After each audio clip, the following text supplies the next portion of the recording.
Hello everyone, today we talk about Sub-Saharan warriors between the 12th and 13th centuries in the Almoravid, Almohad, Nasrid and Sicilian armies. This is not the first time we talk about black troops. We talked about ancient Ethiopians. We saw some Sudanese mercenary at work in the Egyptian armies. Today we do not talk about the eastern part of Africa that naturally has something more and mostly revolving in fact around the Egyptian Sultanate, its connection with Nubia and more. I have a video incoming on early modern Abyssinian warfare as well. Today we look mostly at the western central part of the Mediterranean and trying to define like what these guys looked like from the not so many sources telling the truth. That is mostly the challenge. So we will not talk actually about the very the military organization, for example, of the actual Sub-Saharan polities, at least today, because that's, we have a few about this. Consider that the evidence again is really scarce from even probably the very originary places, so that we rely mostly on what, especially in the northern shores of the Mediterranean, these guys were represented like, so that we actually know more. And this is typical really of Western history, that we come to study the evidence of particular foes throughout history, mostly through our own sources, because very often the places, even in very advanced contexts, in relative terms like the Ottoman one, later on we observed it often in our videos about Ottoman warfare, actually coming from the same West, not being produced at least as much in the local places, in the native areas, as opposed to what could be provided by the West. And this begins quite early in time. Naturally, we will talk about, for example, the black ghulams and so on from the previous centuries. In some other contexts, we still have to discuss like caliphal armies, like the armies of the early Islamic conquests. So there is really a lot to cover. This is a first step that illustrates also the degree by which these troops were used as free mercenaries sometimes by polities that in fact had barely anything to do with this properly sub-Saharan ones. The Sahara itself creates this very narrow, thin routes that are crossed, like the currents, etc. There's of course, a slave trade. There is all that kind of contact that you can imagine, but in between, fundamentally, there is nothing, right? And so the Sub-Saharan world remains, albeit always in contact with the north, also with the east at times, still pretty much on its own. That's why it deserves a video on its own. And we see really a large number of black soldiers employed by the Andalusian and North African Berber armies during this period. Traditionally, the Black Africa had been fighting mostly with infantry. All right, they had cavalry, as we will see now, but given the scarce social stratification, the relatively poor surplus, most of the troops available, also from within the same Black Africa, from say the fringes, because there were powerful polities with important, elite units and quality and so on. But generally speaking, the entire background and interland was mostly dominated by tribal realities that had, generally speaking, that few cavalry. And these troops were to be found thus also cheaply, considered the comparison with the northern world, that could definitely attract some of these guys, and that would not make tremendously advanced forces, but they were pretty tough in some ways. Again, we've looked at the Sudanese in some battles in the Near East against the Crusaders, literally like standing their ground for an entire day against the charges of Frankish heavy cavalry, which is something that, even the same Arab or Byzantine forces, rarely pull off, right? And that's the Clausewitzian indicators of moral force, right? You have these are savages, essentially. They're primitives. They literally fight in very archaic ways. Nevertheless, they stand their ground. So that's one of the reasons. But essentially, all peoples from fringe areas, from underdeveloped areas, at the end of the day, make good mercenaries, because depending on their specialty, they can offer some also toughness that you do not find elsewhere. That is not enough to win, for that matter, but it helps. And the context, especially between the southern shores of the Mediterranean, the Islamic powers that had been established there, and Sub-Saharan Africa were somehow strong, and already highlighted this trend. Also because the northern African hinterland, as you know, is scarce. So yes, there are some agricultural areas, like Tunisia is fairly fertile.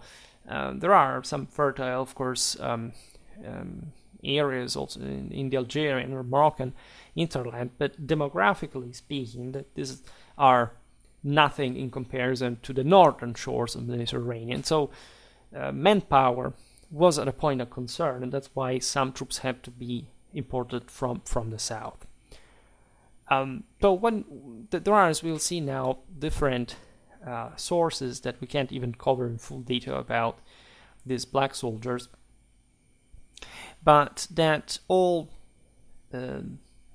model them on the basis of, again, the infantryman that usually carries some literally big shields made of hide, as it had been typical, and also indicating their the material, the social and environmental background from these the troops were originally of. Always remember that even in, say, armies, very advanced armies,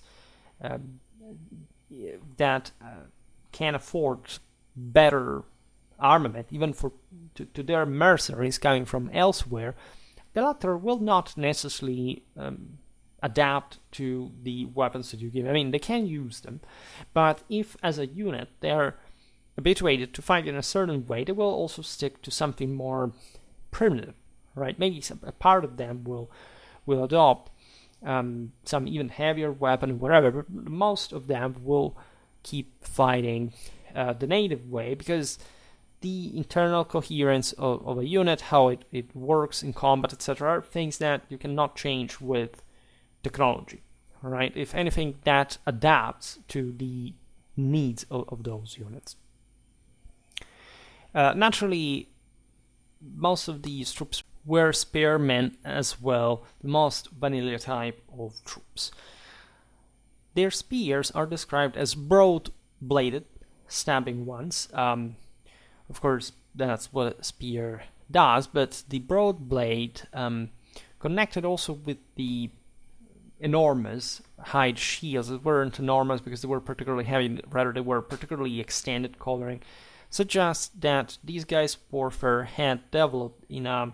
But first of all, did not have a lot of armor in it, right? Because when you look at very wide shields, the first thing is this stuff is against missile more than else, because there is really no need otherwise, unless you're you have substantial armor and in that case you're a bit heavier, less wheelie yourself. You need, however, some smaller protection.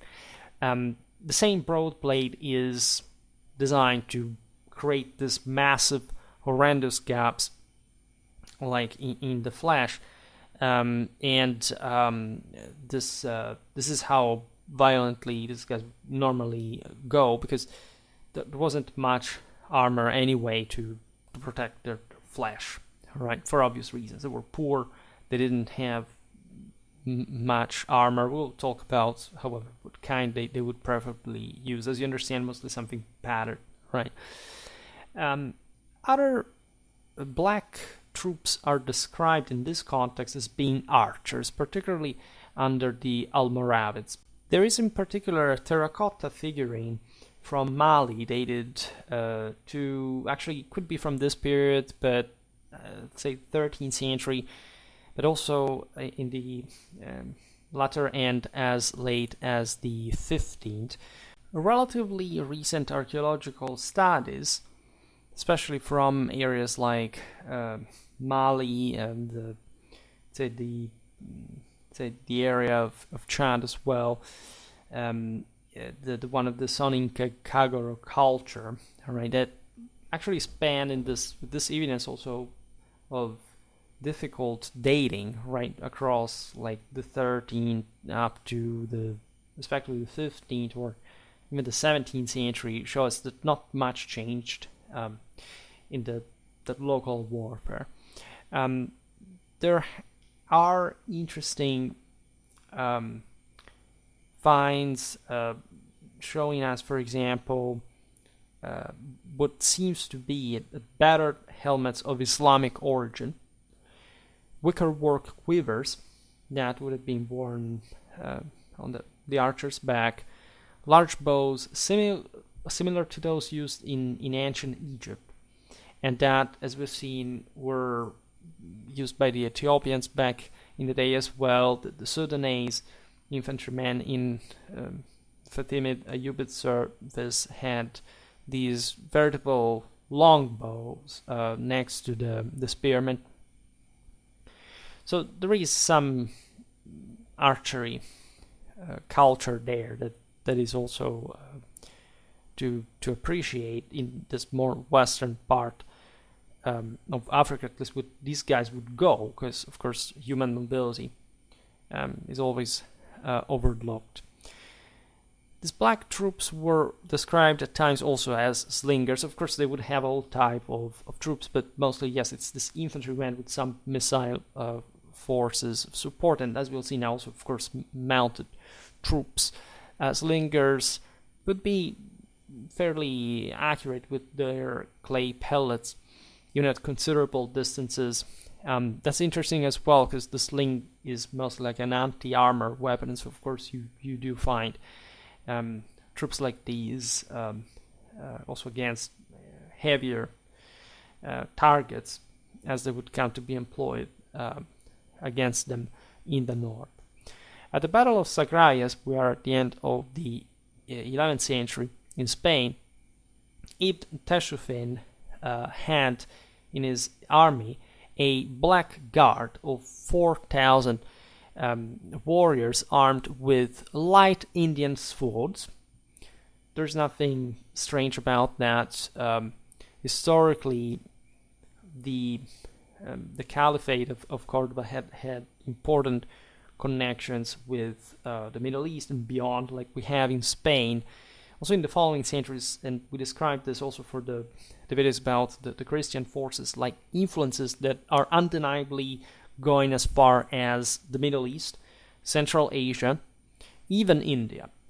Right? Some want to see a connection even between the wood steel and the Zaragoza arms, but we will talk about it another time. This Black Guard, these were sort of elite troops, right, for their own. And remember, the elite here is not necessarily how heavily they were equipped, but sort of what kind of ethos they had with esprit de corps and so on. This force was equipped with spears and hippopotamus hide shields, which is exotically, stereotypically, and historically accurate. At the Battle of Alarcus in 1195, Al-Mansur also had a black guard. This thing, again, of having foreigners as elites, in this case, properly guard troops, was, of course, very old. In the Islamic world, especially, but as we'll see, some Christians at least had Islamic guards as well. The caliphs had Christian guards. The obvious reason is that you would hope them not to be too involved into the local factionalism that, especially in the Islamic world, was much more religious in nature, because there wasn't really a priesthood to check the lay power there that identified with your religious one as well. So more secessions out of spiritual, doctrinal reasons would arise. Muhammad abu-Abd-Allah at the Battle of Las Navas, the Tolosa in 1212. I don't need to introduce these battles. You know how important they actually were. Mostly Sagraius is less known. Al-Arcus was sort of the coming back of the Islamic forces in at the hands of the Almohads, whereas Las Navas is probably the major defeat of Islam in Spain, opening the path to the Christian dominance all over the peninsula. We've never talked about any of this battle, but we will at some point. The guard of the Muslim army at Las Navas comprised huge black soldiers tied together, ankle to ankle, famously enough, around Muhammad's tent, where they put up like a desperate last stand. I mean, the way they were chained literally was exactly aiming at making them fight to the death, which is what they did. They were overwhelmed by the Christian forces that had destroyed the Islamic army. There is a 14th century source, the Rud el-Kartas, claiming that the Black Guard at Las Navas would count something between 10 and 30,000 men, which, again, is not really... Yes, it was sort of a last line. The Islamic army was large, but I think these troops, at least constituting the ones who were tied, like the entirety of this force, was really unlikely. So there was something more complex and or more agile, in more tactically composite in the case. It's interesting how these blacks were apparently selected from a physical point of view, to be, in fact, like as part of these guards, like more imposing, terrifying, etc. By the way, troops of the guard would, among these powers, wear richly decorated clothes. Probably at least some would have worn armor. However, just in their, say, exotic ethnic nature, they would have mostly, again, fought in the more typically native fashion, and not necessarily with this very heavy panoply. We have a few contemporary representation of such black troops. There were naturally, again, various combinations of arms and armor, and just we can observe some of them from particular sources that may have also not been necessarily that, let's say, mirroring like a concrete reality that they knew, but the armament in itself is pretty plausible after all. Possibly the most famous one is the black soldier depicted in the mosaics in the crypt of the Vercelli Cathedral in northern Italy. I inserted it. It's the only mosaic, so you can't recognize it. This dates to the 12th century. It's very famous. There's essentially a Western guy, white guy with a typical European, Western European armament of the time, and then this black soldier with essentially like a circular shield and a sword, and not much of.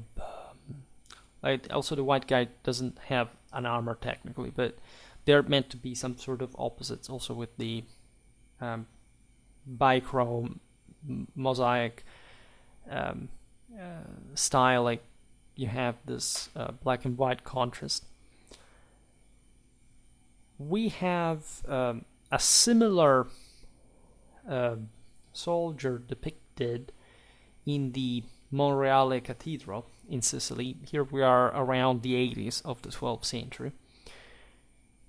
So, small round shield and sword or a spear, right?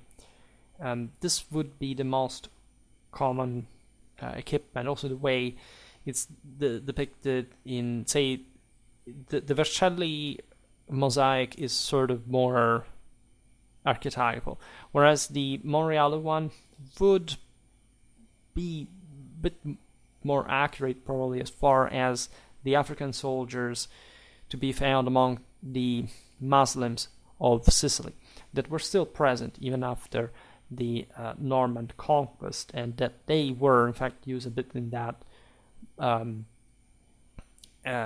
say dependent force, because they were in fact just say tolerated, not in the modern sense, but exactly because they constituted something on its own that was existence in their kingdom depended on the monarch's will. This is true also for the famous Saracens of Lucera that weren't that were Saracens. In many ways they would have been Sicilian, right? But they were still the part of the Muslims that had remained even after the Exodus followed to the Christian reconquest of Sicily. There are famously also different depictions of black troops in the Cantigas manuscript from Spain. We see Sub-Saharan cavalry and infantry occasionally appearing. They do not differ much in clothing from their Berber counterparts. We do not see armor among them, at least among the black troops specifically. Their numerical minority and the standard appearance makes us think that they were in fact just subordinated, of course, mostly to the Berber Moorish rulers. In many ways, there had been black troops since the beginning of the Islamic rule in Spain. Some of them, especially with the Almoravids, like they would have been originally, because they came pretty down far south, right? So yes, they were technically Berbers, but the lower you go, sort of the darker you look anyway. We see, for example, turbans under the Almoravids. Some blacks even wear the litham.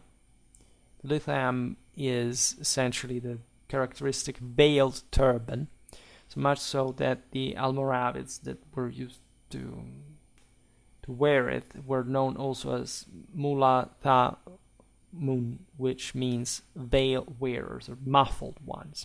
All right, so the black troops that sort of more strangely, let's say, more externally came to militate under the Almoravids, considered that, as we were just saying before, despite very few surviving pictorial sources can be directly related to the Almoravid warriors, say the early 12th century, there are abundant written descriptions clearly showing that their dress was similar to that worn in other parts of North Africa and the Sahara until modern times.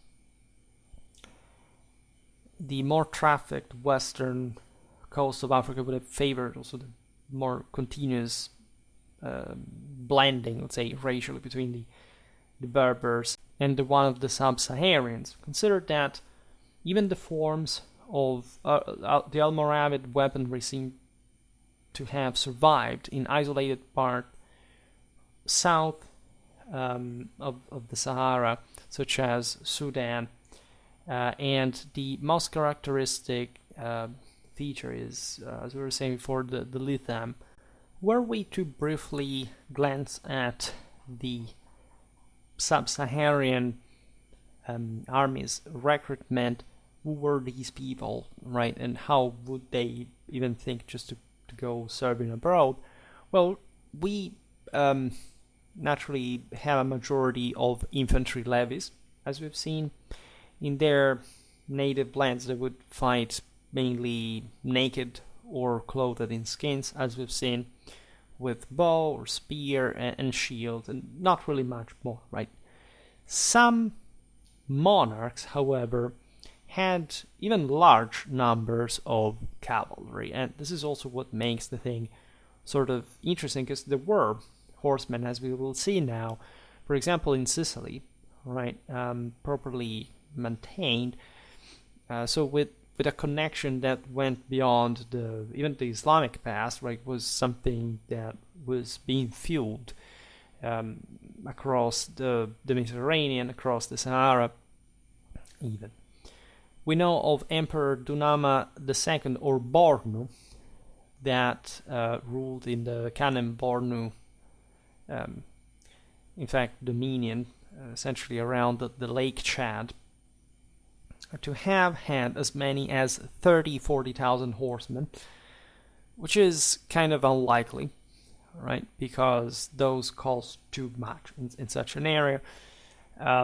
He would have had surely armies of that kind of regional size, but the fact that they would be all horsemen, and he would have like even just a control on them and on a larger number of infantrymen, of course, doesn't make any sense. At most, he would have had armies of 30, maybe even 40,000 men, depending on who they were, not necessarily even just fighting force, but this was already like a pure and utter insanity, given the astronomical cost that it would have had for in the strain, like on the local political and social system. But again, those were tough forces. And in the most armored cases, these troops, not just cavalry, of course, would have solid armor of mail, iron, and kilt for horses as well as men. The point, though, is that in the Sub-Saharan world, the heavier gear would become a bit the norm for the best troops only later into the Middle Ages, say the 14th century.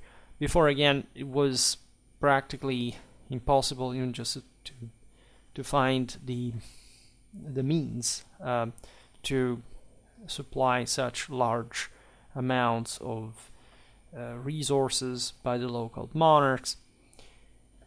We have the same kind of, again, there were surely very heavy horsemen available, but they would have been also very few as a consequence. And just, again, the political and societal system would have not allowed monarchs to have this overwhelming grip even on such powerful lords that they were in this context. Even though, as we said, most of these Sub-Saharan troops would stick to their sort of basic armament, if anything, even when they were fighting abroad, because they would have not had in those armies this greater role than others, unless, again, there were those picked men from the guard, whatever. In that case, they would have had access, as we've seen, to some of the finest arsenals in the Mediterranean, but they wouldn't be overall like that performing compared to, again, military cultures like the ones straddling Spain, North Africa, Sicily, that had, again, more shock cavalry, more sort of specialized troops and whatever. They would have still adopted part of the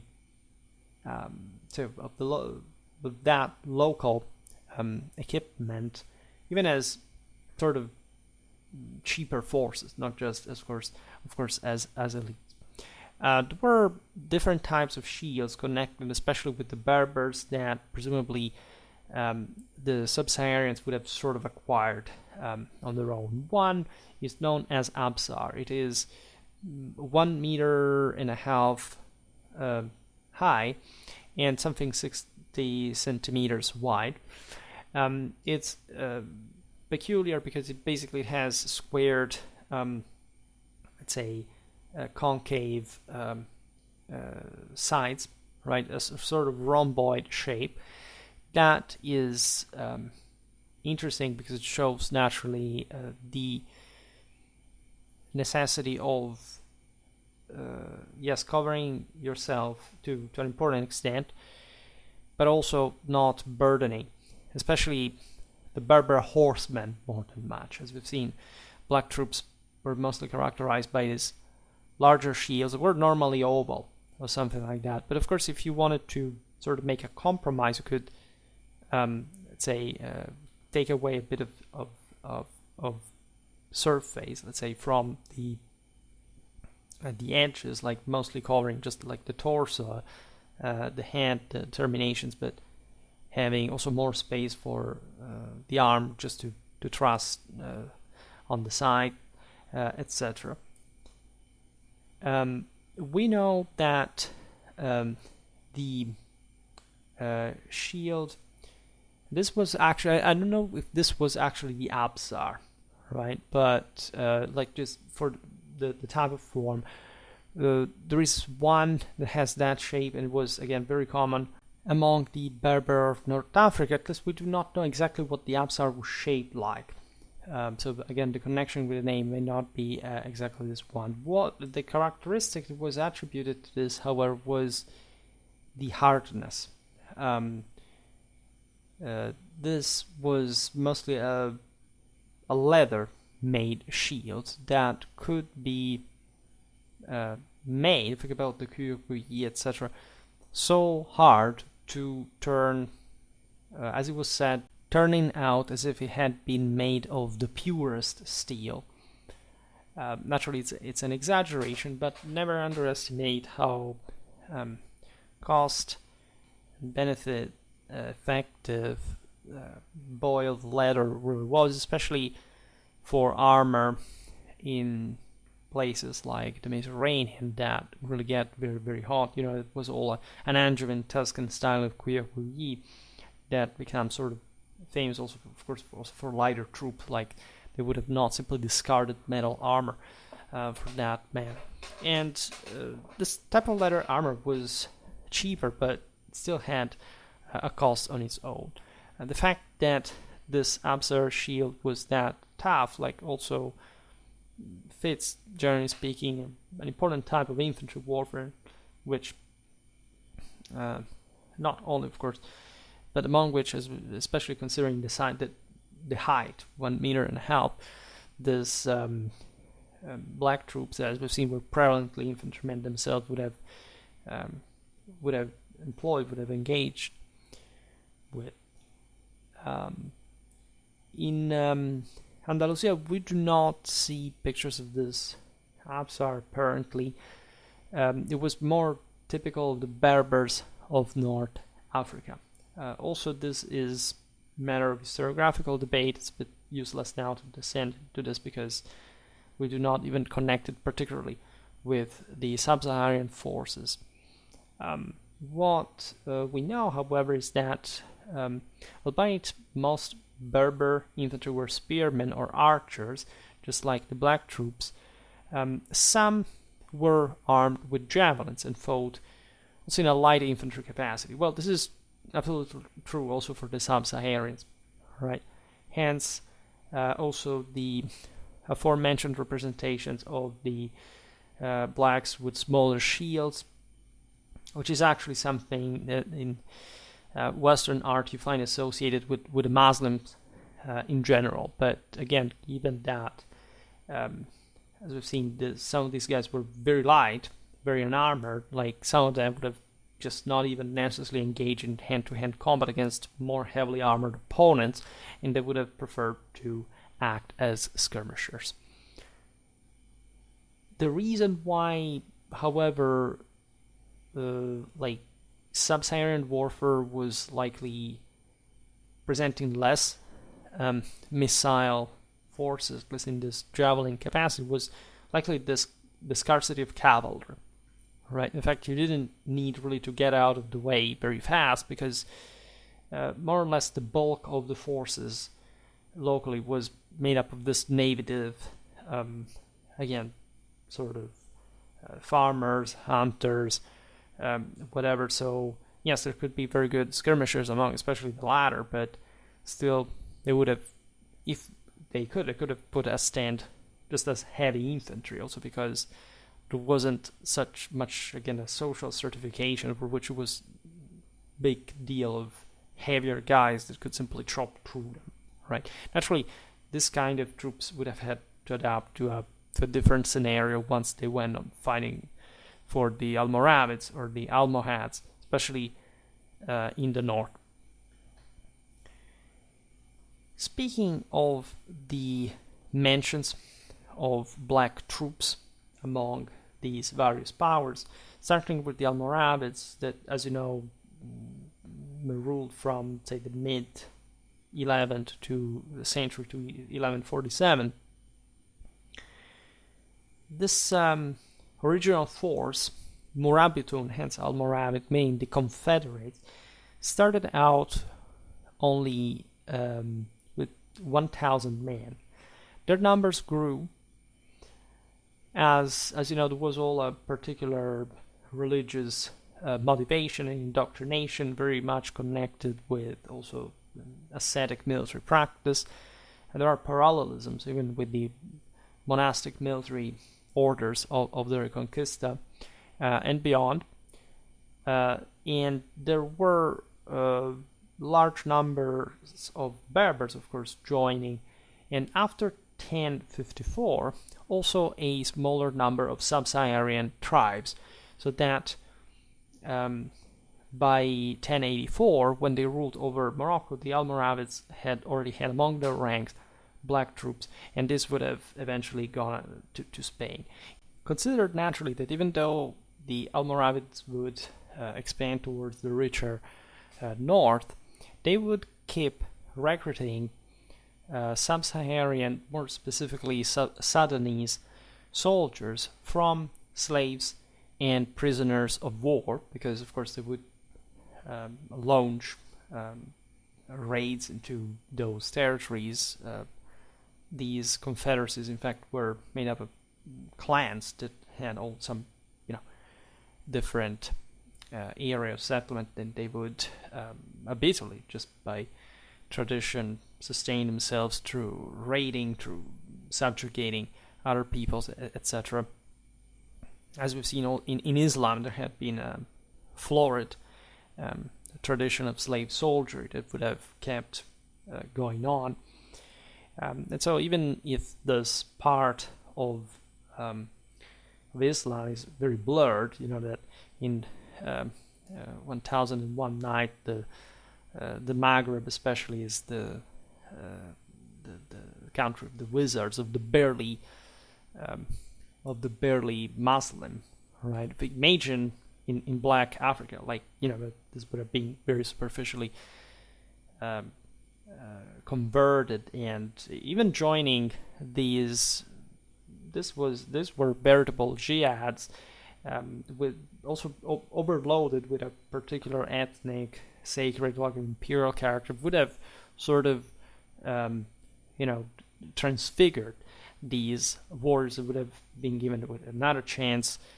In some part, they were pagans at this point, were raided. Also, in fact, there was something similar to the fringes of Christendom, as far as, of course, waging war on still non-Muslim and still pagan forces. By the way, the Christians and the Muslims, albeit fighting ferociously against one another, still sort of had some rules. Also because mostly in their point of contact they had an important civilizational development. And in these fringes, man, the violence and the shocking practice that was absolutely normal in these people's lives at every level. As we've seen, the Almoravid ruler Yusuf had this black guard of 4,000 Sub-Saharan infantry. Black cavalry is mentioned also for the Almoravids. We find 2,000 recorded in 1070 and 3,000 killed by the Almohads in 1129. Right? This is really interesting. Again, they were mostly Sudanese. That was the major Almoravid pool of recruitment when we talk about Black Africa. Now, speaking of the Almohads, that, as you know, replaced the Almoravids, ruling from 1147 to 1269, we find black troops throughout the entire caliphal existence. They constituted likely the Abd al-Makhzan, recorded in 1146. The unit's name translation sounds like servants of the government, and their most famous action is the aforementioned one at Las Navas in 1212, where they fought to the death around Muhammad II's death. Interestingly enough, as a combination, in both the Zayyanid and Absid royal bodyguards figured Christian mercenary cavalry and Sub-Saharan infantry. The Zayyanids were the dynasty ruling the kingdom of Tlemcen, mainly modern Algeria, centered on the town capital in the northwest of the country. The Zayyanid dynasty lasted from 1235 to 1557. The Absids have a similar history. They were a dynasty of Berber descent ruling Ifriqiya, so modern-day Tunisia, but also western Libya, eastern Algeria from 1229 to 1574. We know something more specific for the Absids bodyguards, the Yanava, that is Guinean black guards, armed with sabers and spears with silk pennants, dressed in white yubbas. We will see what this was, like the name is. Even these were padded, also studded armor, right leather jackets of some sort. And the interesting aspect here is the Christian European cavalry mercenary, coming mainly from Spain and Italy, remaining naturally Christian in Hafsid service and having their own quarter in the Hafsid's capital, still being mentioned in the 16th century. Also, as we've seen, you have the Christian cavalry and the Sub-Saharan infantry, which gives you a dimension of naturally what the respective cultures were mostly about. From the northern shores of the Mediterranean, you had heavily armored cavalrymen. From Sub-Saharan Africa, mostly this lightly armed but still heavy infantry. Speaking of the Nasrids of Granada that start ruling from the 30s of the 13th century, blacks, Berbers, the latter inevitably being chiefly of the Zanata tribe. The Zanata tribe was at the Marinid service in Morocco, and it went over to Spain fighting for the Nasrids. By the way, the Marinids employed as well black troops. So Granada was, as you know, a sponsored state across the Straits by the Muslims, as it was sort of the last major outpost. It was backed also by some Christian powers that wanted to maintain a particular balance in Spain. That, however, let's stress that after Las Navas, 1212, had objectively witnessed the completion of the Reconquista, because even though there were Muslims that would remain up to the 17th century, after even the fall, of course, of the same Granada in 1492, these were subjects, vassals to an extent of the same Christian powers. And so that counted as, okay, we sort of completed the Reconquista. Regarding this Nasrid blacks, as well as the Berbers, we know they were divided up into companies and squadrons, each under a captain with its own flag, which is not very original. It is exactly what you would expect for each of these contingents. Now, speaking of Sicily, we know, of course, of the Saracens in Norman and Swabian employ. We know of the Muslim presence that had continued from the previous centuries. Even the Angevins used the Muslim colony of Lucera that Frederick II had deported in this, say, strategic location in northern Apulia from Sicily, just to make these isolated Muslims more dependent on him. And eventually the Angevins also massacred the Saracens of Lucera after having employed them. But here we're talking mostly about Sub-Saharan troops, right? The Saracens were part of the guard, but augmented could be blacks, of course, within them.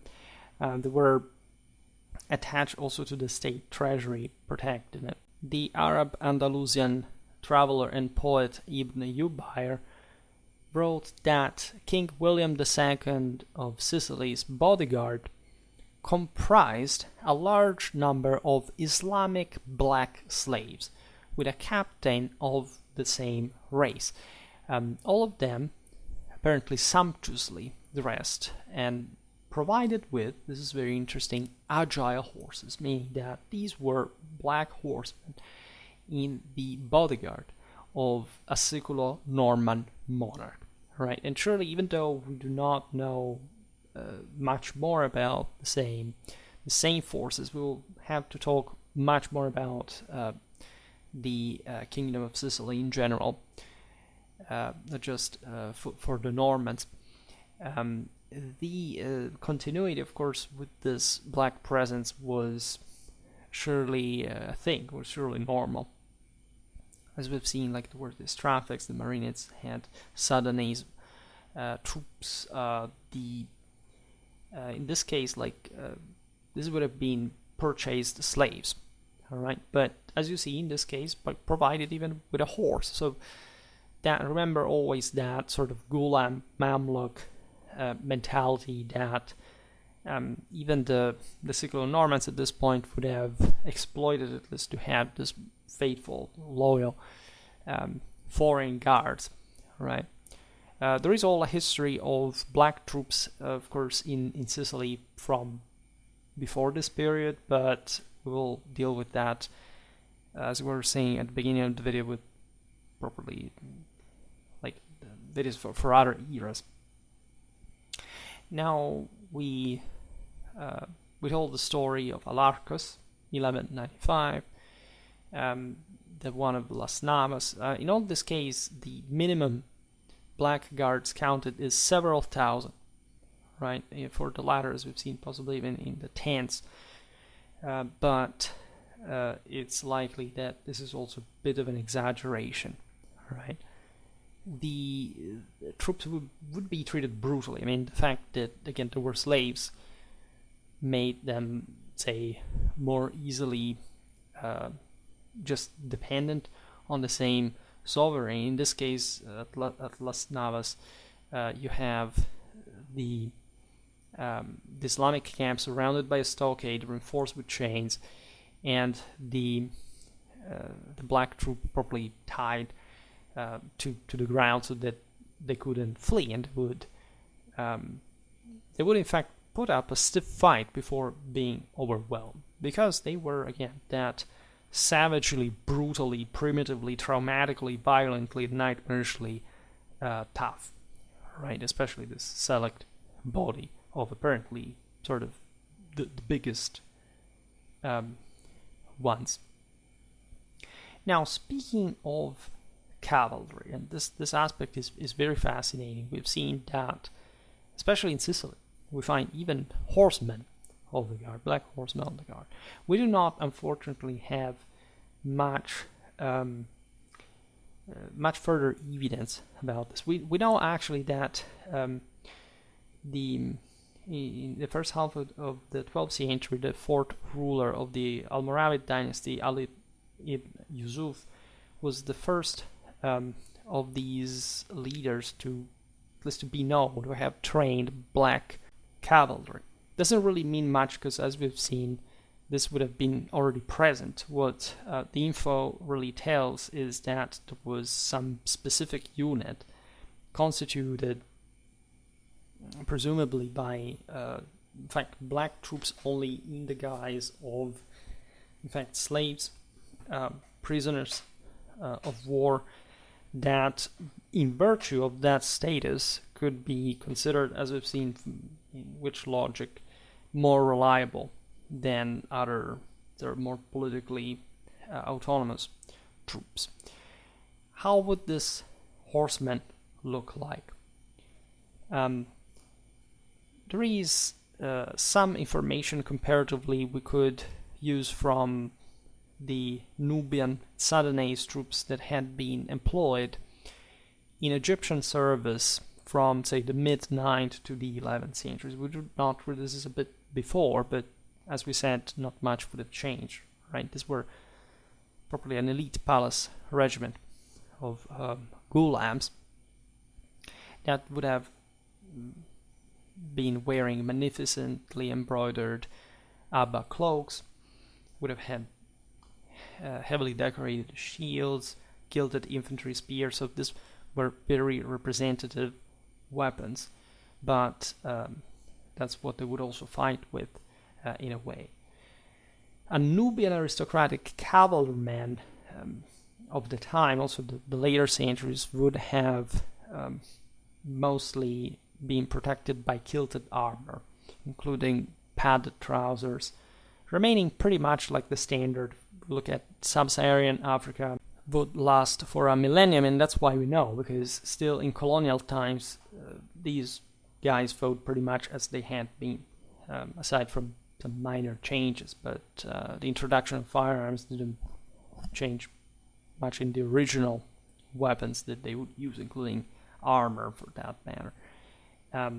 We, for this period, rely mostly on the sometimes detailed descriptions of Arab travelers and geographers that in the High Middle Ages would venture into Sub-Saharan Africa west of the Nile. As we've seen, these lands were providing with slaves historically, since ever, including military ones. Pretty much the same was happening in West Africa, so the one that mostly considered today. And again, we'll have to look also geographically at how the various sub-Saharan kingdoms sort of developed longitudinally, and what kind of, say, with whom they mostly interacted on the basis of proximity, but not all. A North African cavalryman of our period would have had also the chance of having the top North African elite cavalryman of our period, Berber or black, would have been fully armored, and the same can be said for his horse. I don't think there is need to digress on, say, horse barding. We talked often about this there isn't much of it in general. Like horses were probably much more padded, armored than we realize, but iconographically, Pictorial in general, we do not see in the Middle Ages a lot of that, right? The soundest, say material evidence of, for example, metal armor, full barding for horses starts from the end of the 13th century. Before we know it was there, but it was rarer because there were less resources. And also later on in warfare, just a tiny part of heavy cavalry would have something like a full barding for their mounts, simply because it was, unsustainably traumatic in terms of costs. Say units must be also put together with some degree of homogeneity and functionality. You can have some of these guys, but they must also be consistent with one another. You need lots of other troops supporting this ultra heavy cavalry. This, in a way, and proportionally, especially considering sub-Saharan Africa, that, as we've seen, was not particularly rich, to say the least, would have been true for some sort of padded armor as well, or kilted one. We have seen the jubba before, that would have been as kilted armor being used for the horse as well. This was known as tiyaf. The horseman would have, in the heaviest of cases, worn a full mail hauberk and coif. Again, these were true major warlords, like the local kings and their higher nobility, their retinue. So we're talking about very elite troops. Arms and armor would have had a very interesting mixture of Eastern and Western influence, styles, and traditions. All right, the strongest influence came from Egypt. Again, today we haven't seen Egypt because that's the sort of most influential, in fact, region as far as sub-Saharan arms and armor are concerned. Again, we didn't talk about the Horn of Africa that was more developed, and that's all for another time.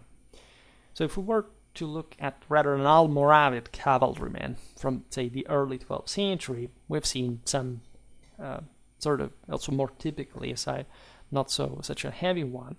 You would see this guy wearing the Litham face veil, properly identifying also meaning in that. Remember, that were some troops that were properly just converted to Islam in that process, and so you can imagine black troops in some part having made up Almoravid cavalry with that background and that expectation of re-qualification, even as slave soldiers, and especially as slave soldiers, as we've seen, because they were more loyal, and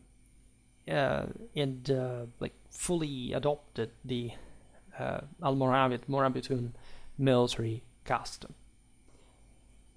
Arms and armor are, of course, the most important tracer of influence, because it's, first of all, they are more easily preserved, they are more frequently represented because the elite represents itself more and they represent themselves in full panoply. So, of course, we can witness Moroccan and Andalusian influence on the same Almoravids that came from sort of particularly primitive places of the Atlas, right? But we have also influences from the same Sahara, as we were saying before. The huge leather lamped shield would have been one of these characteristics, and this would have actually this is interesting because, as we were saying before, also Berber cavalry would have normally been more let's say more pointing, of course, on speed, lightness, and so on. But of course it was a need, a bit like in the West with the kite-shaped shielded drop, like that elongates at least. Well, that's reverse, but as you know, covers the thigh. That's an indicator of some important need of protection that in the case of the Sub-Saharan influence can be attributed, as we've seen, mostly to counter missile fire. That's not to say that other shields didn't or wouldn't develop for that, but mostly, right, there was a bias and emphasis on that because, as we've seen, these black troops had in the heavy component like larger shields, exactly to pair the archery, those slings as well. So that if we talk elite and armored troops, like these guys would have liked to be protected by this kind of shield as well.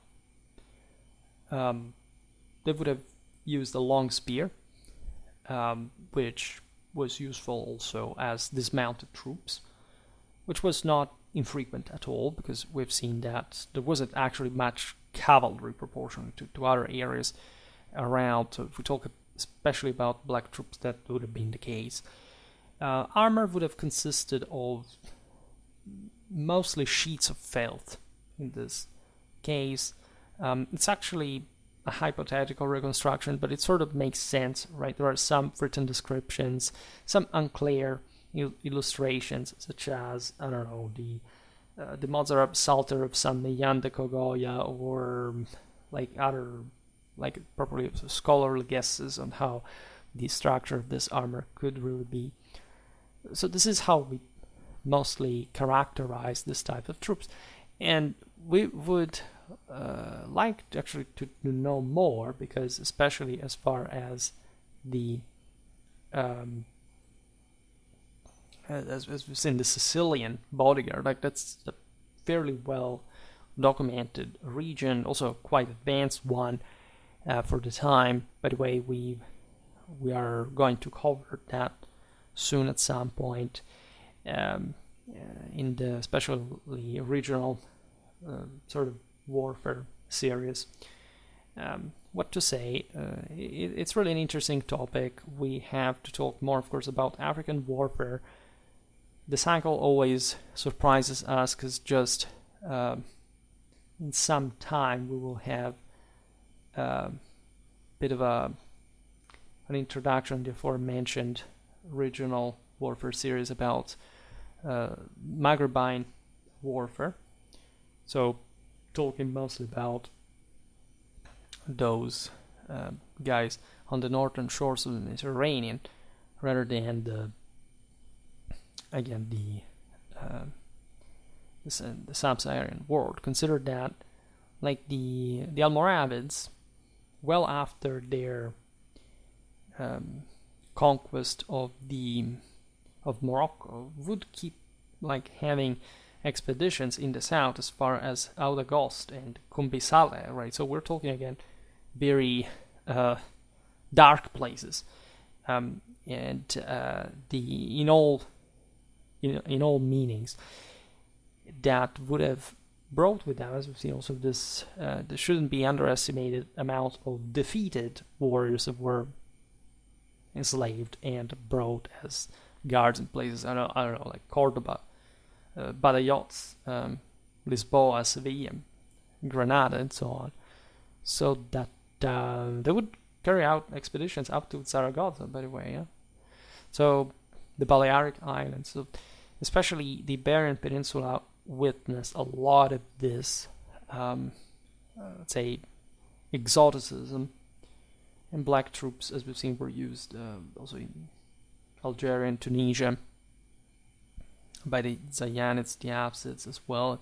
We also got Christian mercenaries from the north, and you had this combination for which mostly the Christians fight as cavalrymen and the Sub-Saharans fought as infantrymen, which is again a very, very interesting combination. It would have really been nice to see them in tandem on the battlefield, but we have had the possibility of doing so, especially from Egyptian military history, with, in that case, Arab troops, and we'll keep seeing it at some other point. For today, however, I stop it here. I just hope that you enjoyed this video, If you did, please share it, otherwise leave a like or subscribe to my channel if you're interested in my upcoming content. As always, I thank you heartily for listening to me. I wish you a nice time and see you next time. Bye.